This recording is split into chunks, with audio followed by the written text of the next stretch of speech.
പാകിസ്ഥാനിൽ നടക്കുന്ന നിർബന്ധിത മതപരിവർത്തനത്തിൻ്റെ കേരള വേർഷനാണ് വാസ്തവത്തിൽ ഇവിടെ നടക്കുന്ന ലവ് ജിഹാദുകൾ.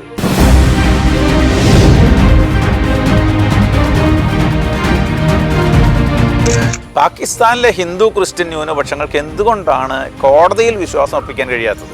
അച്ഛാ, ഇസ്ലാമിക രാജ്യമെന്ന സ്വപ്നം കണ്ട് ഇന്ത്യയിൽ നിന്ന് പോയവരല്ലേ അഹമ്മദിയ മുസ്ലിങ്ങൾ? യഥാർത്ഥത്തിൽ അവർക്ക് പിന്നീട് എന്താണ് സംഭവിച്ചത്?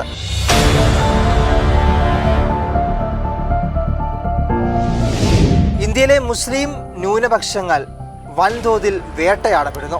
ഇന്ത്യൻ പാർലമെന്റിലെ പ്രതിപക്ഷവും കേരളത്തിലെ മുൻനിര മാധ്യമ പ്രവർത്തകരും ചർച്ച ചെയ്യുന്ന ഏക വിഷയം.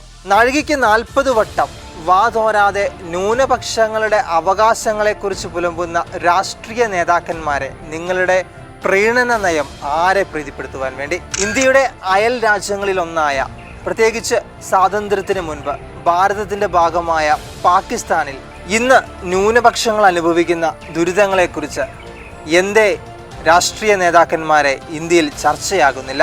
പാകിസ്ഥാനിലെ ന്യൂനപക്ഷങ്ങളുടെ ദയനീയമായ അവസ്ഥയെക്കുറിച്ച് ഇന്ന് പ്രേക്ഷകരുമായി പങ്കുവയ്ക്കുവാൻ എത്തിയിരിക്കുന്നത് ഇന്നിൻ്റെ പ്രവാചക ശ്രദ്ധമായ തറേ കടവിലച്ചനാണ്. തുറന്നു പറഞ്ഞ തറേ കടവിലച്ചൻ. അച്ഛാ, ചരിത്രത്തിൻ്റെ ഇടനാഴികയ്ക്കുള്ളിൽ കൂടെ നമ്മൾ സഞ്ചരിക്കുമ്പോൾ ചരിത്രം തന്നെ നമ്മോട് വ്യക്തമായി സംസാരിക്കുകയാണ്. അച്ഛാ, ഈ അഹമ്മദീയ മുസ്ലിങ്ങൾക്ക് പാകിസ്ഥാനൊക്കെ രൂപീകൃതമായ സമയത്ത് അഹമ്മദീയ മുസ്ലിമുകളാണല്ലോ അതിനെ സപ്പോർട്ട് ചെയ്തത്. അപ്പോൾ അവർക്ക് ഇപ്പോൾ സംഭവിച്ചിരിക്കുന്നത് എന്താണ്? ഒന്ന് പ്രേക്ഷകരുമായിട്ട് പങ്കുവയ്ക്കാമോ? ഷക്കിന പ്രേക്ഷകർക്ക് നമസ്കാരം. കേരളത്തിലെ ഒരു ന്യൂനപക്ഷമാണല്ലോ ക്രിസ്ത്യാനികൾ. നമ്മുടെ പിന്നാലെ തന്നെ ഹിന്ദുക്കളും ഉണ്ട്. അപ്പോൾ ഇവിടുത്തെ രാഷ്ട്രീയക്കാർ പൊതുവെ ഇപ്പോൾ ഈ പ്രീണന നയം കാണിക്കുന്നതായിട്ട്, അതുപോലെ മീഡിയയും ചെയ്യുന്നതായിട്ട് നമുക്ക് കാണാം. ഈ പശ്ചാത്തലത്തിൽ നമ്മുടെ തന്നെ ഭാഗമായിരുന്ന പാകിസ്ഥാനിൽ ന്യൂനപക്ഷങ്ങൾക്ക് എന്ത് സംഭവിച്ചു എന്ന് മനസ്സിലാക്കുന്നത് വളരെ പ്രയോജനകരമാണ്. അതിൽ ഒന്നാമതായിട്ട് നമുക്ക് എടുക്കാവുന്നത് ഒരു ഉദാഹരണം അഹമ്മദീയ മുസ്ലിങ്ങൾ തന്നെയാണ്. ഇവർ എങ്ങനെയുണ്ടായി, ഇവരാരാണെന്ന് മനസ്സിലാക്കുന്നത് ആദ്യം ഇവരെക്കുറിച്ച് ഇവരുടെ ചരിത്രം പറയാനായിട്ട് ഉപകരിക്കും. മിസ്ര ഗുലാം അഹമ്മദ്, ഇദ്ദേഹം 1835 ജനിക്കുന്നത്.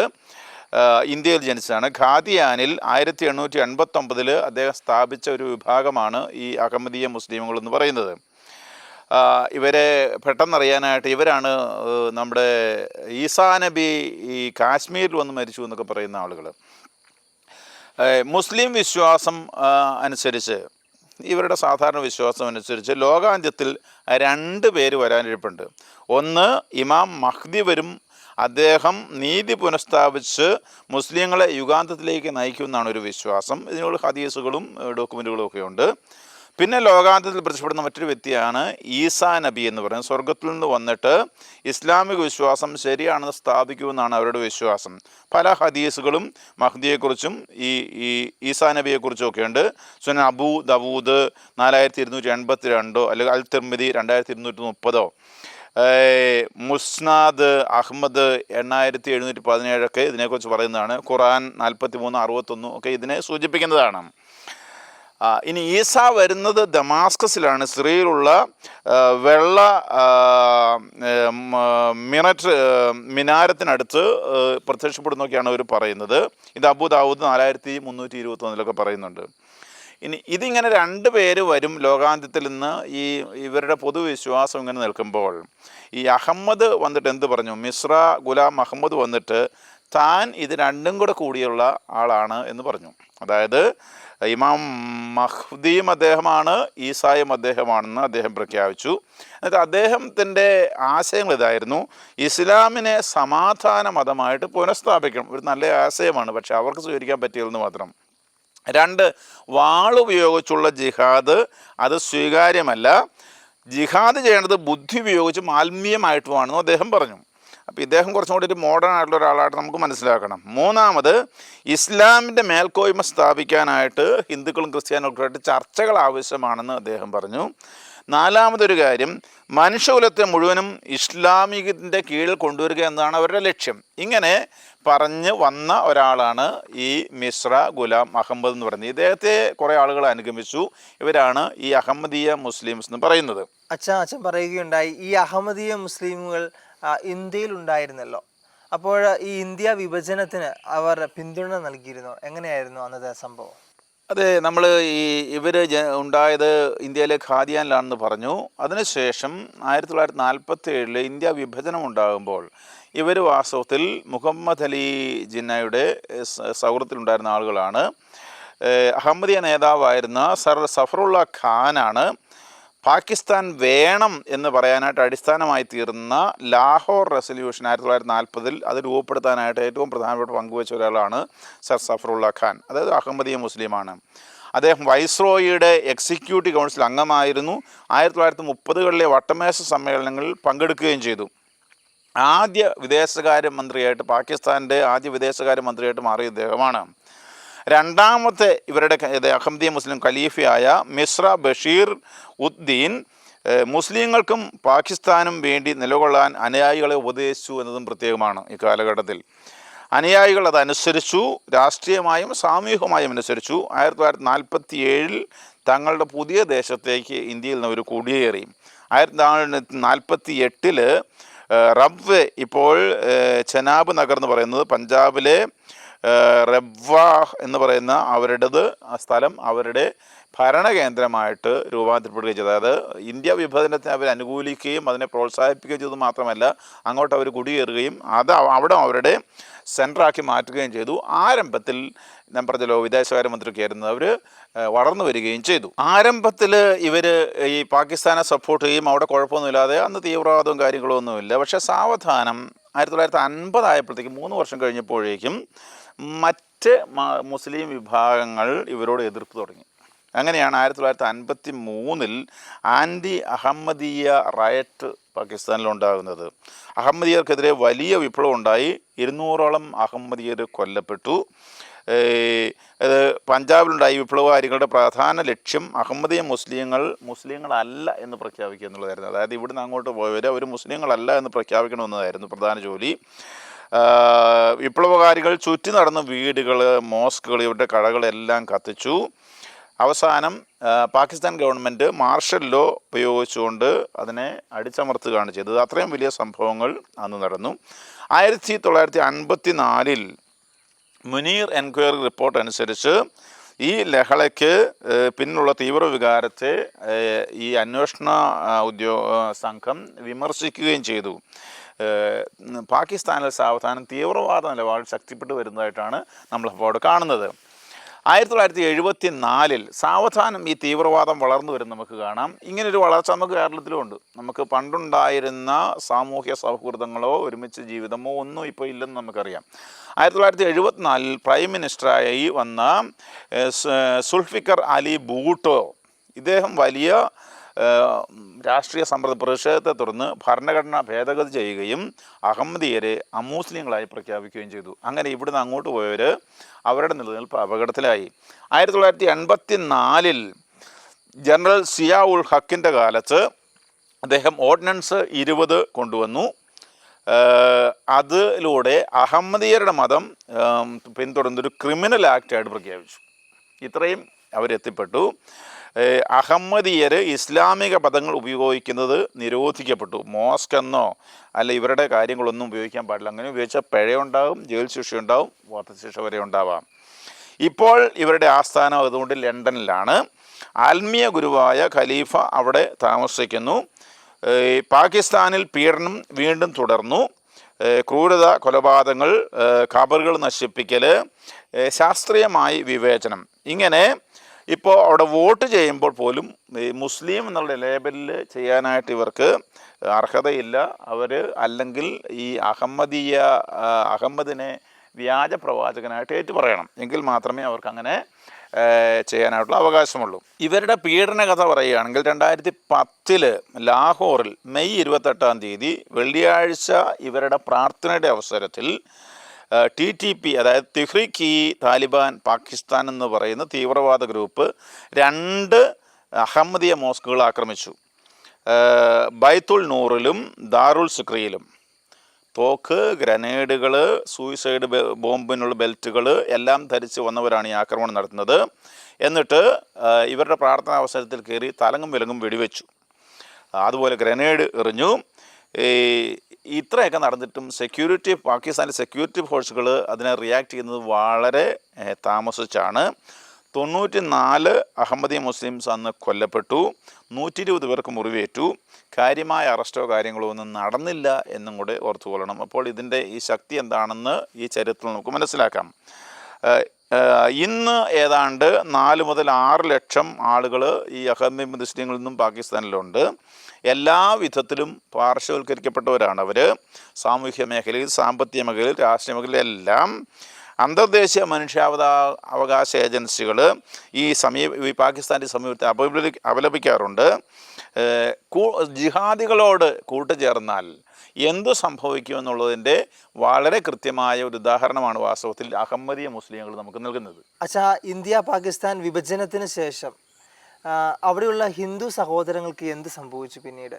അത് ഒരു നിഗൂഢമായി നിൽക്കുന്ന ഒരു സാഹചര്യമാണ്. എന്താണ് യഥാർത്ഥത്തിൽ അവർക്ക് സംഭവിച്ചത്? വിഭജനത്തിന് മുമ്പ് ഇന്ത്യ പാകിസ്ഥാൻ ഒന്നായിട്ട് കിടക്കുകയാണല്ലോ. അപ്പോൾ നല്ലൊരു ശതമാനം ഹിന്ദുക്കൾ പാകിസ്ഥാനിലുണ്ടായിരുന്നു. നമുക്കറിയാം, സിന്ധു നദീതട സംസ്കാരം വളർന്നു വന്ന സ്ഥലമാണ്. 3000 BC മുതൽ 1300 BC വരെയാണ് ഇതിൻ്റെ കാലഘട്ടം. മോഹൻജദാരോ, ഹാരപ്പൊക്കെയാണ് ഇതിൻ്റെ സെൻറ്ററുകളായിട്ട് അറിയപ്പെടുന്നത്. എല്ലാം ഇവരുടെ പ്രധാനപ്പെട്ട കേന്ദ്രങ്ങളായിരുന്നു. അങ്ങനെ ഹിന്ദു കേന്ദ്രമായിരുന്ന ഈ സ്ഥലം സാവധാനം മുഗൾ ചക്രവർത്തിമാരുടെ കാലത്ത്, അതായത് 1526 മുതൽ 1857 വരെയാണ് വലിയ ഭാഗം ഹിന്ദുക്കൾ അവിടെ ഉണ്ടായിരുന്നു. പക്ഷേ ഈ ചക്രവർത്തിമാർ വന്നു കഴിഞ്ഞപ്പോൾ ചിലപ്പോൾ ആശ്വാസകരമായ കാലമായിരിക്കും, ചിലപ്പം മതവർദ്ധനത്തിൻ്റെ കാലമായിരിക്കും. അങ്ങനെ വന്നതുകൊണ്ട് സാവധാനം ഈ ഹിന്ദുക്കളുടെ എണ്ണം കുറഞ്ഞു വന്നു. ബ്രിട്ടീഷുകാരുടെ കാലമായിരിക്കുമ്പോൾ വാസ്തവത്തിൽ ഹിന്ദുക്കൾ അവിടെ ഒരു ന്യൂനപക്ഷമായിട്ട് മാറിയിട്ടുണ്ട്. അതായത് 1858 മുതൽ 1947 വരെ കാലമാണ് ബ്രിട്ടീഷുകാരൻ. പ്രധാനമായിട്ടും ഇവർ താമസിച്ചിരുന്നത് സിന്ധ്, പഞ്ചാബ് മേഖലകളിലാണ്. വിഭജനം നടന്നു കഴിഞ്ഞപ്പോഴത്തേക്ക് 1947 വലിയ ലഹളകൾ പൊട്ടിപ്പുറപ്പെടും നമുക്കറിയാം. പല ഹിന്ദു, സിഖ് ആയിട്ടുള്ള ആളുകൾ മിക്കവാറും ഇന്ത്യയിലേക്ക് കുറേയധികം ആളുകൾ പലായനം ചെയ്തു. അതുകൊണ്ട് വളരെ ചെറിയൊരു ന്യൂനപക്ഷമായിട്ട് ഹിന്ദുക്കൾ അവിടെ മാറി. 1947 മുതൽ 71 വരെ അവിടെ ഉണ്ടായിരുന്നൊരു വലിയ വിവേചനം നേരിട്ട കാലഘട്ടമാണ്. പ്രത്യേകിച്ച് നിർബന്ധിത മതപരിവർത്തനമൊക്കെ ഇന്ന് നമ്മുടെ നാട്ടിൽ ഇപ്പോൾ ഈ ലവ് ജിഹാദുമായിട്ട് ബന്ധപ്പെട്ടൊക്കെ നടക്കുന്നുണ്ടെന്ന് നമുക്കറിയാമല്ലോ. ഇത് നടന്നു. അതുപോലെ ഇവർ ലാൻഡ് റീഫോം നടത്തിയപ്പോൾ അവിടെ ഉണ്ടായിരുന്ന ഹിന്ദു ജന്മിമാരുടെ സ്ഥലമെല്ലാം പിടിച്ചെടുത്ത് അവർ മറ്റുള്ളവർക്ക് കൊടുത്ത് അവരെല്ലാം പാപ്പരാക്കി കളഞ്ഞു. ഇതിൽ വളരെ പ്രധാനപ്പെട്ട 2 യുദ്ധങ്ങളാണ് 1965 71 നടക്കുന്നത്. ഈ കാശ്മീർ പിടിച്ചെടുക്കുന്നതിന് വേണ്ടിയിട്ട് അത് തീരുമാനമില്ലാതെ, അതിനെക്കുറിച്ച് നമ്മൾ പിന്നീട് പറയും, കടന്ന സ്ഥലമായതുകൊണ്ട് അത് ഇൻഫിൽട്രേറ്റ് ചെയ്ത് അങ്ങോട്ട് നുഴഞ്ഞു കയറി അവിടെ പ്രശ്നങ്ങൾ ഉണ്ടാക്കാനായിട്ട് operation Gibraltar, operation grand slam ഒക്കെ അവർ വർക്കൗട്ട് ചെയ്തു. അത് ആ സമയത്ത് 1965 ഇന്ത്യ ആക്രമിച്ചപ്പോഴത്തേക്കും ഇവർ വീണ്ടും ഇന്ത്യ തിരിച്ചു പിടിച്ചു. അപ്പോൾ ഈ ഹിന്ദുക്കളോട് അതിനോടുള്ളൊരു വൈരാഗ്യം ഉണ്ടായി. 71 ഈ ബംഗ്ലാദേശ് ഇന്ത്യയുടെ ഒരു യുദ്ധത്തിൻ്റെ ഫലമായിട്ടാണ് ബംഗ്ലാദേശ് വേർപെട്ട് വരുന്നത്. ഈ 2 യുദ്ധങ്ങളും ഇന്ത്യക്കാരെ കൂടുതൽ അവിടെ അസ്വീകാര്യരാക്കി തീർത്തു എന്നതാണ് വാസ്തവം. അങ്ങനെ പീഡനം, നിർബന്ധിത മതവർത്തനം, അമ്പലങ്ങൾ അശുദ്ധമാക്കുക, സാമൂഹിക സാമ്പത്തിക മേഖലയിൽ വിവേചനം, ഇങ്ങനെയെല്ലാം നേരിട്ട് വന്നപ്പോഴത്തേക്കും ഹിന്ദുക്കൾ അവിടെ തീരെ ബലഹീനമായിട്ട് മാറുകയും എപ്പോഴും ഈ ദൈവനിന്ദ, പ്രവാചക നിന്ദ എന്ന് പറയുന്ന നിയമങ്ങളുടെ ഇരകളായിട്ട് മാറുകയും ചെയ്തു. നമ്മുടെ നാട്ടിലും ഈ ഒരു കൾച്ചർ ഈ അടുത്ത കാലത്ത് ഉയർന്നു വരുന്നത് നമുക്ക് കാണാം. ഇവരുടെ ഈ കാര്യങ്ങൾ മനസ്സിലാക്കാനായിട്ട് 1-2 സംഭവങ്ങൾ ഇവർക്ക് പറ്റിയത്, നമുക്ക് പല സംഭവങ്ങൾ നമുക്ക് ഇന്ത്യയിലേക്ക് വായിക്കാനുണ്ട്. 1-2 സംഭവങ്ങൾ ഞാനിവിടെ പറയാം നിങ്ങളോട്. ഒന്ന് 2012 നടന്നതാണ്. റിംഗ്ലെ കുമാരി എന്ന് പറയുന്ന സിന്ധു മേഖലയിലെ ഒരു പെൺകുട്ടി. ഈ പെൺകുട്ടിയെ അവിടെയുള്ളൊരു രാഷ്ട്രീയ നേതാവിൻ്റെ ആളുകൾ വന്ന് തട്ടിക്കൊണ്ടുപോയതിനു ശേഷം അവളെ നിർബന്ധിച്ച് മതം മാറ്റിയിട്ട് ഒരു മുസ്ലിമിനെ കൊണ്ട് വിവാഹം കഴിപ്പിക്കുന്നു. ഇന്ന് നമ്മുടെ നാട് നടക്കുന്ന ലവ് ജിഹാദുമായിട്ട് ബന്ധപ്പെട്ട കാര്യങ്ങൾ ഇങ്ങനെയാണ്. വിവാഹം ചെയ്യിച്ചു. അവളുടെ കുടുംബം ഇതിന് കോടതിയിൽ കേസ് കൊടുത്തു. പക്ഷേ ഇവൾ കോടതി വന്നപ്പോൾ വായി തുറക്കാനായിട്ട് ഈ അധികാരികൾ സമ്മതിച്ചില്ല കോടതിയിൽ. അതിനുശേഷം കോടതി വിധി വന്നു. അത് സ്വന്തം ഇഷ്ടപ്രകാരം മതം മാറിയതാണ് അവളെന്നുള്ള വിധിയും വന്നു. അപ്പോൾ ഇതുകൊണ്ടുണ്ടായ കുഴപ്പം എന്താണെന്ന് ചോദിച്ചാൽ, ഹിന്ദുക്കൾക്ക് പൊതുവെ ഉള്ളവർക്ക് ഭയമായി പിന്നെയും. കാരണം കോടതിയെ ഒന്നും ഇനി ആശ്രയിക്കാൻ പറ്റില്ല എന്നുള്ള ചിന്ത വന്നു. നിർബന്ധിത മതപരിവർത്തനം നടത്തുക എന്നുള്ളൊരു സാധ്യത ഒരു നിയമപരമായൊരു കാര്യമായി, സാധ്യമായ കാര്യമായിട്ട് മാറി. കോടതിയുടെ നീതിബോധം ഇനി നമുക്ക് വിശ്വാസ്യമല്ല എന്നുള്ള ചിന്ത വന്നു. ഈ തീവ്രവാദ ഗ്രൂപ്പുകളുടെ പ്രവർത്തനം കൂടുതൽ ശക്തിപ്പെടാനാകുന്ന ഒരു സാഹചര്യം കാണുകയും ചെയ്തു. ഇനി അല്ലെങ്കിൽ 2019 മറ്റൊരു സംഭവം എന്താണെന്ന് ചോദിച്ചാൽ, ഒരു സ്കൂൾ പ്രിൻസിപ്പളായിട്ടുള്ള നോട്ടൻ ലാൽ ദൈവനിന്ദ നടത്തി എന്നൊരു വാർത്ത വെറുതെ അങ്ങ് പ്രചരിപ്പിക്കുകയാണ്. ഗോത്കിയിലെ അമ്പലങ്ങളും വീടുകളും കച്ചവട സ്ഥാപനങ്ങളും എല്ലാം പിന്നെ ഈ തീവ്രവാദ ഗ്രൂപ്പുകൾ ഈ വാർത്തയുടെ പുറകെ അങ്ങ് ആക്രമിച്ചു.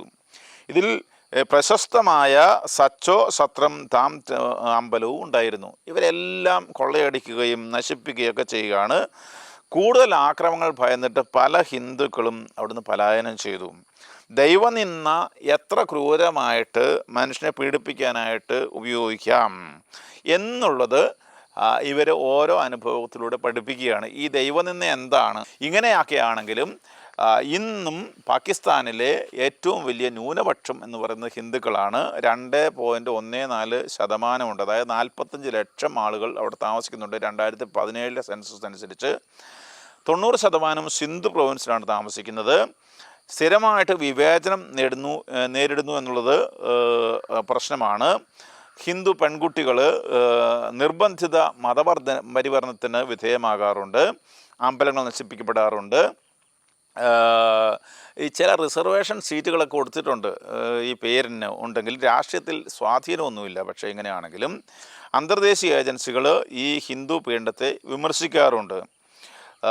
ഇപ്പോൾ ഈ ട്രെൻഡ് ഇന്ത്യയിലേക്കോ മറ്റെവിടെയെങ്കിലേക്കോ കുടിയേറുക എന്നുള്ളതാണ് അവരുടെ ഒരു പൊതു ട്രെൻഡായിട്ട് കാണപ്പെടുന്നത്. അച്ഛൻ പറയുകയുണ്ടായി അഹമ്മദീയ മുസ്ലിങ്ങളെക്കുറിച്ചും അതുപോലെ തന്നെ ഹിന്ദു വിശ്വാസികളും പാകിസ്ഥാനിൽ എങ്ങനെയാണെന്ന്.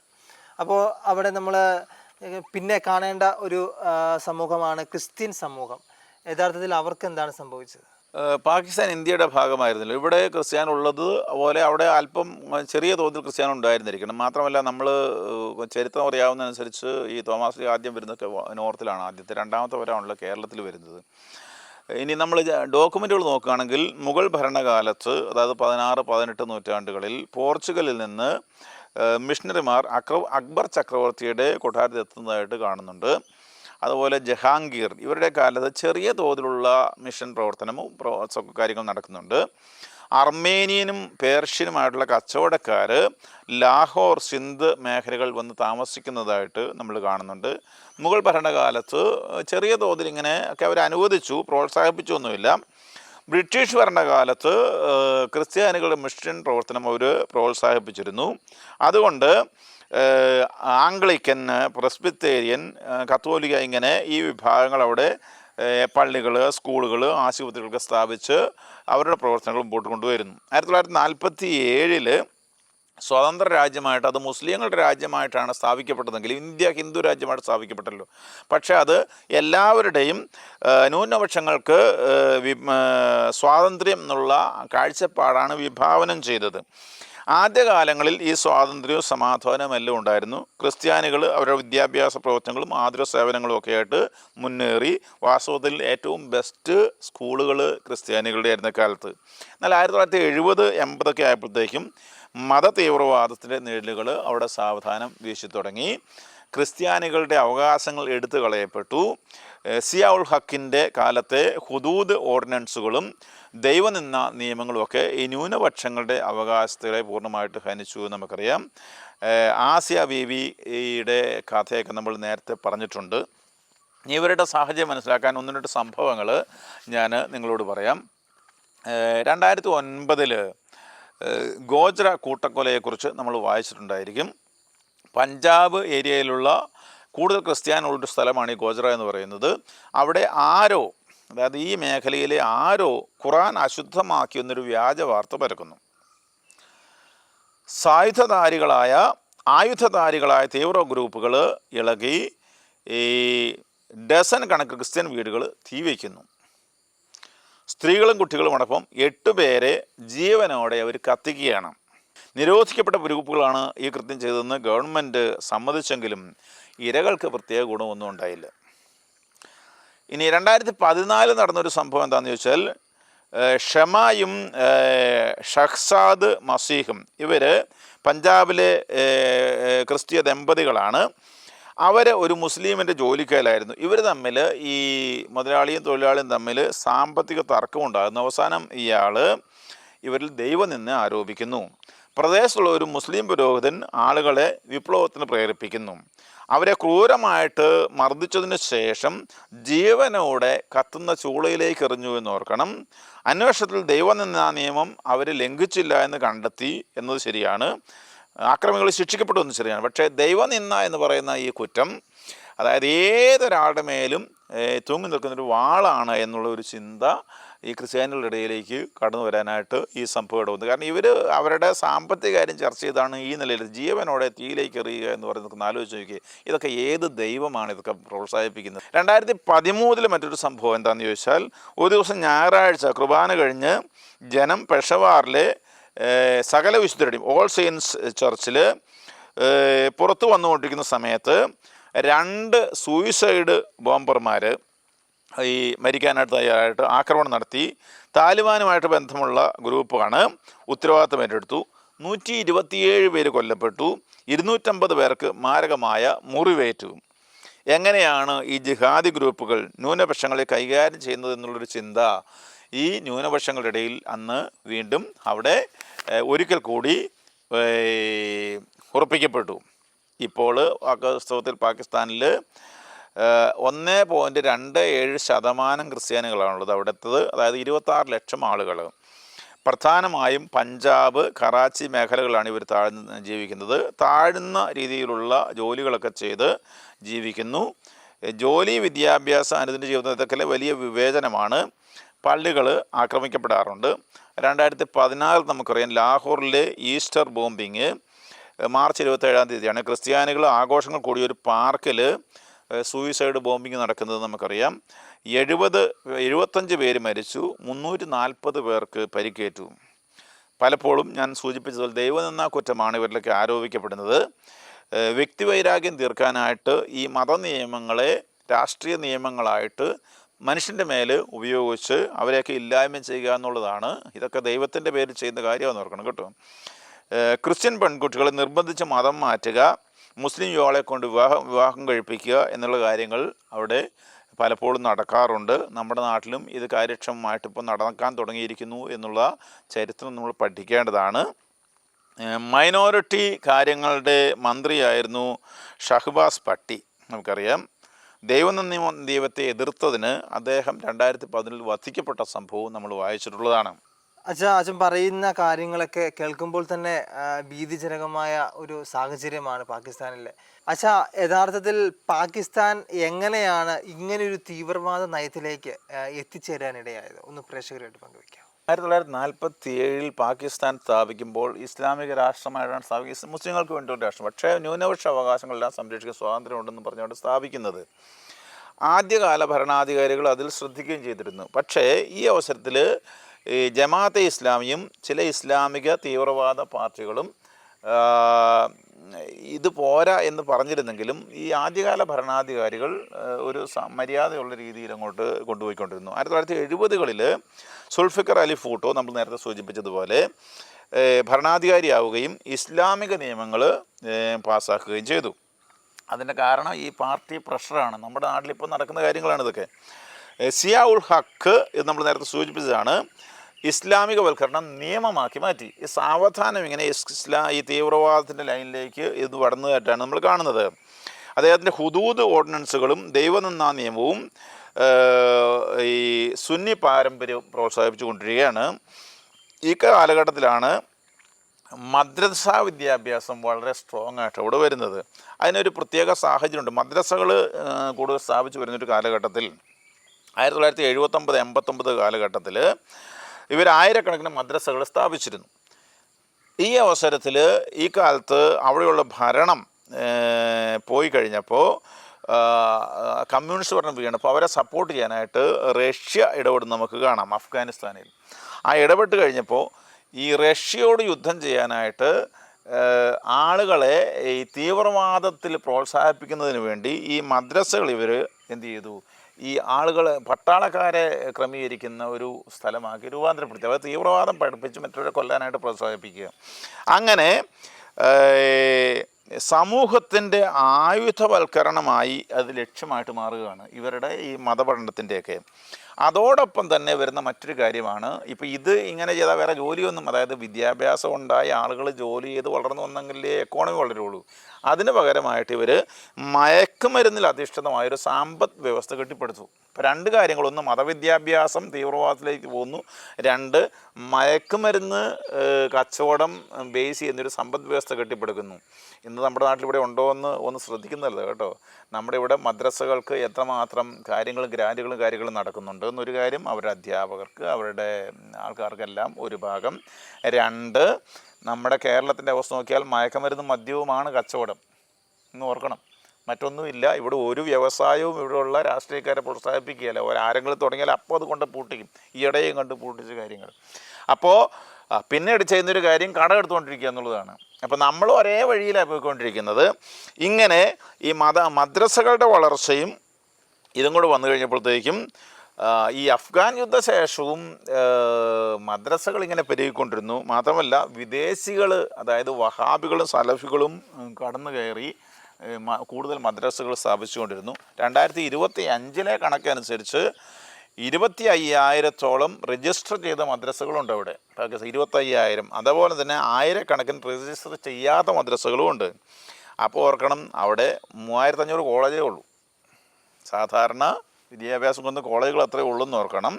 ഇപ്പോൾ അവിടെ ഇങ്ങനെ ഈ വിദ്യാഭ്യാസം ഇങ്ങനെ വന്നു കഴിയുമ്പോഴത്തേക്കും ഇവരുടെ രീതി അനുസരിച്ച് നമുക്കറിയാം, അന്തർദേശീയമായിട്ട് 200-300 ഈ ടെററിസ്റ്റ് ഓർഗനൈസേഷൻസ് ഉണ്ട്. പല ഗ്രൂപ്പുകൾ അവിടെ ഉണ്ടായി. ഇവർ തമ്മിലുള്ള വഴക്കും കാര്യങ്ങളൊക്കെയായി. ഈ ഒരു പശ്ചാത്തലത്തിൽ ഇന്ത്യയിലേക്ക് കടന്നിട്ട് കാശ്മീരിലും മറ്റു ഭാഗങ്ങളിലും തീവ്രവാദം ചെയ്യാനായിട്ട് രൂപപ്പെട്ട രണ്ട് ഗ്രൂപ്പുകളാണ് ലഷ്കർ-ഇ-തയ്യിബ, ജെയ്ഷ്-ഇ-മുഹമ്മദ് എന്ന് പറയുന്നത്. ഇവരാണ് ഈ കാശ്മീരിൽ കയറി ഇങ്ങനെ ചെയ്തുകൊണ്ടിരുന്നത്, മറ്റു കാര്യങ്ങളൊക്കെ ചെയ്തുകൊണ്ടിരുന്നത്. ഇനി ഈ തീവ്രവാദ ചിന്തകൾ പട്ടാളത്തിലേക്കും കയറി വന്നു. അപ്പോഴത്തേക്ക് കാര്യം നമുക്കറിയാം. 2001 സെപ്റ്റംബർ 11 അറ്റാക്ക് എന്ന് പറയുന്ന ആ അവസരത്തിൽ പാകിസ്ഥാൻ അമേരിക്കയോട് ചേർന്ന്, അതായത് ടെററിനെതിരെ ചേർന്നെങ്കിലും അവർ താലിബാൻ്റെ ചെറിയ ഗ്രൂപ്പുകളെയൊക്കെ അവിടെ നിന്ന് പിന്തുണച്ചിരുന്നു. നമുക്കറിയാം, ബാക്കി ചരിത്രങ്ങൾ നമുക്കറിയാവുന്നതാണ്. 2007 തീവ്രവാദ ഗ്രൂപ്പുകൾക്കെതിരെ പട്ടാളം പ്രവർത്തിക്കുന്നതിനെ എതിർക്കാൻ രൂപപ്പെട്ട ഗ്രൂപ്പുകളുമുണ്ട്. അതാണ് TTP എന്നൊക്കെ പറയുന്നത്. അതായത് പാകിസ്ഥാൻ പട്ടാളം തീവ്രവാദ പ്രവർത്തിക്കുന്നതിനെതിരെ പ്രവർത്തിക്കാനായിട്ടുണ്ടായ ഗ്രൂപ്പുകൾ. അപ്പോൾ എന്തിനും ഇങ്ങനെ ഗ്രൂപ്പുകളുണ്ടാണ്. അതാണ് തെഹ്രീക്ക്-ഇ-താലിബാൻ പാകിസ്ഥാൻ എന്ന് പറയുന്നത്. ഇന്ന് നിരന്തരമായി പാകിസ്ഥാനിൽ, നമുക്കറിയാലോ, കേരളത്തിൽ മയക്കുമരുന്ന് വിറ്റിട്ട് എന്താ സംഭവിച്ചത്? അവരുടെ തന്നെ കുട്ടികൾ മയക്കുമരുന്ന് അടിമകളായിത്തീരുന്ന രസകരമായ സംഭവങ്ങൾ നമ്മൾ കാണുന്നത്. ദൈവം ഉണ്ടെന്ന് നമ്മൾ വിശ്വസിക്കണം. ഇതിലൊക്കെ ഇടയ്ക്കിടയ്ക്ക് ദൈവം ഇടപെടും. ഇപ്പോൾ അവിടെയുള്ളത്, പാകിസ്ഥാനിലുള്ളത്, നിരന്തരമായിട്ട് ഈ സൂയിസൈഡ് ബോംബ് ആക്രമണങ്ങൾ. അവരെ തന്നെ ആക്രമിക്കുന്നു. മറ്റുള്ളവരുടെ ആക്രമണം പോട്ടെ, അവരെ തന്നെ ആക്രമിച്ചുകൊണ്ടിരിക്കുന്നു, ചെയ്തുകൊണ്ടിരിക്കുന്നുള്ളതാണ് ശരിക്കുള്ള കാര്യങ്ങൾ. TTP 2021 ഈ അമേരിക്ക ഇവിടുന്ന് പോയതോടുകൂടി, അഫ്ഗാനിസ്ഥാനിൽ നിന്ന് പോയതോടുകൂടി TTP അഫ്ഗാൻ താലിബാനുമായി ചേർന്ന് പ്രവർത്തനം ആരംഭിച്ചു. ദൈവനിന്ന കുറ്റം വളരെ വലിയൊരു ആയുധമായിട്ട് അവർ പ്രയോഗിക്കുന്നുണ്ട്.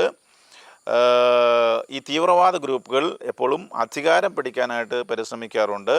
പ്രധാന പാർട്ടികൾ, കേരളത്തിലുള്ളതുപോലെ തന്നെ പ്രധാന പാർട്ടികൾ അവരെ ഉൾക്കൊള്ളാൻ പരിശ്രമിച്ചുകൊണ്ടിരിക്കുന്നു. മദ്രസ നവീകരണം പലപ്പോഴും ലക്ഷ്യം അവർ വയ്ക്കുന്നുണ്ടെങ്കിലും കഠിനമായ എതിർപ്പുകൾ നേരിട്ടുകൊണ്ടിരിക്കുന്നു എന്നുള്ള മറ്റൊരു കാര്യമാണ്. അതേസമയം ഈ തീവ്ര ഗ്രൂപ്പുകളൊക്കെ അവരുടെ ആശയങ്ങൾ സാമൂഹ്യ മാധ്യമങ്ങളിലൂടെ വളരെ കാര്യക്ഷമമായി പ്രചരിപ്പിക്കുകയും പഠിപ്പിക്കുകയും ചെയ്തുകൊണ്ടിരിക്കുന്നു എന്നത് വലിയ പ്രത്യേകതകളാണ്. 2017 പട്ടാള നടപടികൾ പാകിസ്ഥാൻ ചെയ്തതാണ്. തീവ്രവാദ ഗ്രൂപ്പുകളെ കുറച്ചൊക്കെ ബലഹീനമാക്കിയിട്ടുണ്ടെങ്കിലും ഈ റാഡിക്കലൈസേഷന് കാര്യമായ കുറവ് വന്നിട്ടില്ല എന്നാണ് നമ്മൾ മനസ്സിലാക്കുന്നത്. പാകിസ്ഥാൻ്റെ 2 പ്രധാന തെറ്റുകൾ എന്താണെന്ന് നമ്മൾ പറഞ്ഞു. ഒന്ന്, സ്കൂളുകൾക്ക് പകരം, അതായത് മനുഷ്യൻ വളർന്ന് സംസ്കാരമുള്ളവനായി മാറേണ്ടതിന് പകരം അവർ സ്ഥാപിച്ചത് മദ്രസകളാണ്. എന്നിട്ട് അതിലൂടെ തീവ്രവാദം പ്രചരിപ്പിച്ചു. രണ്ടാമത്, ഈ ഇക്കോണമി കെട്ടിപ്പടുത്തത് മയക്കുമരുന്നിൽ അധിഷ്ഠിതമായിട്ടാണ്. അതുകൊണ്ട് എന്താണ്, അത് നാശത്തിലേക്ക് പോകുന്ന കാര്യമാണ്. ഈ ചിന്തകളും കാര്യങ്ങളും തീവ്രവാദമൊക്കെ പട്ടാളത്തിലേക്കും വ്യാപിച്ചു. മദ്യത്തിലും മയക്കുമരുന്നിലും അധിഷ്ഠിതമായ ഒരു സമ്പദ് വ്യവസ്ഥ കെട്ടിപ്പടുക്കുന്നു എന്നത് നമ്മുടെ നാട്ടിലും നടന്നുകൊണ്ടിരിക്കുന്ന ഒരു യാഥാർത്ഥ്യമാണ്. പിന്നെ നമ്മൾ ചെയ്യുന്ന കൂടിയ കാര്യം കടമെടുക്കുക എന്നുള്ളതാണ്. കടമെടുത്തിട്ട് ഏതെങ്കിലും ആൾ ജീവിതകാലത്ത് നിരന്തരമായിട്ട് കടമെടുത്ത് രക്ഷപ്പെട്ടിട്ടുണ്ടോ നമുക്ക് ആലോചിച്ചാൽ സാമാന്യ ബുദ്ധിയുള്ളവർക്ക് മനസ്സിലാവും. അതോടൊപ്പം തന്നെ നമ്മുടെ നാട്ടിൽ തന്നെയും ഈ തീവ്രവാദ ആശയങ്ങൾ പ്രചരിപ്പിക്കുന്ന ഗ്രന്ഥങ്ങളും കാര്യങ്ങളും പ്രചാരത്തിലുണ്ട്. ഇതിനെ നിരോധിക്കാനായിട്ടുള്ള യാതൊരു നടപടികളും നമ്മുടെ ഗവൺമെൻറ്റുകൾ സ്വീകരിക്കുന്നില്ല എന്നുള്ളത് വളരെ ശോചനീയമായിട്ടൊരു യാഥാർത്ഥ്യമുണ്ട്. ഉദാഹരണം, വിജയത്തിൻ്റെ വാതിൽ വാളിൻ്റെ തണലിൽ എന്ന് പറയുന്ന ഗ്രന്ഥം ഇവിടെ ലഭ്യമാണെന്ന് പറയുന്നു. അള്ളാഹുവിൻ്റെ മാർഗത്തിൽ അവിശ്വാസികളെ കൊലപ്പെടുത്തുന്നതിൻ്റെ ശ്രേഷ്ഠത എന്നാണ് അതിൻ്റെ ഒരു ഹെഡിങ്. മനസ്സിലായല്ലോ? ഇങ്ങനെയുള്ള കാര്യങ്ങൾ നാട്ടിൽ പ്രചരിച്ചാൽ എന്താണ് ഭാവിയിൽ വരാനിരിക്കുന്നത് എന്നൊക്കെയുള്ളത് നമ്മൾ മനസ്സിലാക്കേണ്ടതാണ്. ന്യൂനപക്ഷങ്ങളുടെ അവകാശങ്ങൾ കേരളത്തിൽ ഓതി പറയുന്ന നിരവധി രാഷ്ട്രീയ നേതാക്കന്മാർ കേട്ടിരിക്കേണ്ട ഒരു ഇൻ്റർവ്യൂ ആയിരുന്നു ഇന്ന് ഷെക്കിന ടി വിയിലൂടെ തറക്കടവിലച്ചൻ പങ്കുവച്ചത്. യഥാർത്ഥത്തിൽ മുസ്ലിം ഭൂരിപക്ഷ രാഷ്ട്രമായ പാകിസ്ഥാനിൽ നടക്കുന്ന ന്യൂനപക്ഷങ്ങൾക്കെതിരെയുള്ള വർഗീയ കലാപം, എങ്ങനെയാണ് ന്യൂനപക്ഷങ്ങൾ അവിടെ അനുഭവിക്കുന്ന ദുരിതങ്ങളെക്കുറിച്ചും കൃത്യവും വ്യക്തവുമായി ഇന്ന് നമ്മോട് സംസാരിച്ച തറക്കടവിലച്ചന് എല്ലാ പ്രേക്ഷകരുടെ പേരിലും ഏറെ സ്നേഹത്തോടെ ഞാൻ നന്ദി പറയുന്നു. അടുത്തയാഴ്ച നമ്മൾ കാണാൻ പോകുന്നത് തീവ്രവാദ ഗ്രൂപ്പുകൾ കാശ്മീരിൽ നടത്തുന്ന തീവ്രവാദ പ്രവർത്തനങ്ങളെക്കുറിച്ചാണ്. അതുവരെ സ്റ്റേ ട്യൂൺഡ്. Good bye.